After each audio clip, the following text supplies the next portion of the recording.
رکھنے کی توفیق دے۔ اے اللہ ہماری عمر میں برکت عطا فرما اور صحت و تندرستی عطا فرما۔ اے اللہ تو بہت زیادہ معاف کرنے والا اور کریم ہے، اور ہمارے گناہوں کو مٹا دے۔ اے اللہ تو ہمارے گناہوں اور لغزشوں سے دور درگزر فرما، ہمارے عیوب اور گناہوں پر پردہ ڈال۔ یا اللہ تو بہت زیادہ معاف کرنے والا ہے اور کریم ہے۔ یا اللہ تو ہمارے گناہوں پر پردہ ڈال دے، ہمارے گناہوں کو مٹا دے۔ یا اللہ تو ہمارے گناہوں اور لغزشوں سے درگزر فرما، ہمارے غموں کو دور کر دے، مشکلات سے نجات دے، اور ہمیں اپنے حفظ و امان میں رکھ۔ اے اللہ ایمان کو ہمارے نزدیک محبوب بنا دے، اور اسے ہمارے دلوں میں مزین کر دے۔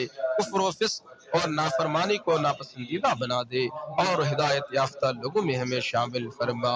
اے دلوں کو پلٹنے والے، ہمارے دلوں کو اپنے دین پر ثابت قدم رکھ۔ اے ہمارے رب، ہمیں ہدایت دینے کے بعد تو ہمارے دلوں کو کجرو نہ بنانا، اور ہمیں اپنے پاس سے رحمت عطا فرما۔ بے شک تو ہی سب کچھ عطا کرنے والا ہے۔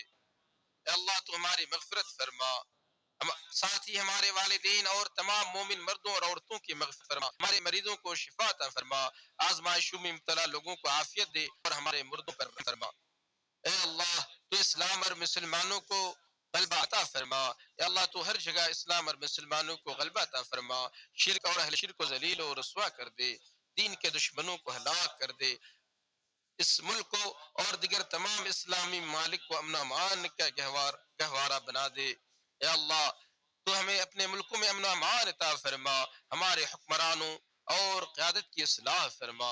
اے اللہ ہمارے حاکم خادم حرمین شریفین کو خصوصی توفیق سے نواز، ان کی خصوصی مدد فرما۔ اے اللہ ان کے ذریعے اور ولی عہد کے ذریعے اپنے دین کو سربلندی عطا فرما۔ اے اللہ تو ہمیں دنیا و آخرت کی بھلائی عطا فرما، اور عذاب جہنم سے نجات دے۔ اللہ تعالی محمد صلی اللہ علیہ وسلم پر، ان کی آل اور تمام صحابہ پر رحمتیں اور سلامتیں نازل